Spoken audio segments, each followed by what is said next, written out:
Settings sync అని ఉంది కదా, సో ఇక్కడ వచ్చేసి అప్లోడ్ అండ్ డౌన్లోడ్ ఉంది, వీటిని పక్కన పెట్టండి. మీ గేమ్ ప్లే మారాలంటే మాత్రం ఇవి చాలా చాలా చాలా ఇంపార్టెంట్. మారాలి అంటే రావడం అయినా పోవడం అయినా వీటిలోనే ఉంటుందన్నమాట. కానీ ఇప్పుడు మీకు చెప్తే అర్థం కాదు, లాస్ట్ లో చెప్తాను. సో తర్వాత వచ్చి సెన్సిటివిటీ. సో సెన్సిటివిటీలోకి వచ్చినట్లయితే general, red dot, 2x 4x, sniper, free look ఇవన్నీ మీకు తెలిసినవే.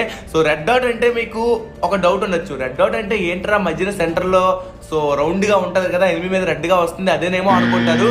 సో రెడ్ డాట్ అంటే మీరు స్కోప్ పెడతారు కదా, 1x స్కోప్ అంటే స్కోప్ లేని దాన్ని రెడ్ డాట్ అంటారు అనమాట. సో ఆ రెడ్ డాట్ స్కోప్ వచ్చేసి, సో ఇక్కడ నేను సెన్సిటివిటీ అలా పెట్టాను, మీరు కూడా అలానే పెట్టేసుకోండి. సో ఎందుకు చెప్తున్నానంటే ఎప్పుడైనా మీ యొక్క జనరల్ సెన్సిటివిటీ వచ్చేసి మాక్సిమం లోనే పెట్టండి, అంటే 100 లో మాత్రమే పెట్టండి. అప్పుడు మీ స్క్రీన్ వచ్చేసి చాలా బాగా మూవ్ అవుతుంది అనమాట. సో తర్వాత రెడ్ డాట్ వచ్చేసి 90, సో తర్వాత 2x వచ్చేసి 85, తర్వాత 70, 60, 50 అందరు మొబైల్ సెన్సిటివిటీలో ఒకలా ఉన్నాం అనమాట. సో కొంతమంది 2GB ర్యామ్ ఉంటాయి, కొంతమంది 3GB ర్యామ్ ఉంటాయి, వాటి యొక్క పర్ఫార్మెన్స్లు మారిపోతాయి అనమాట. సో ఆ టైంలో మీరు ఏం చేస్తారంటే సో అన్ని 100 పెట్టేసుకోండి, సరేనా.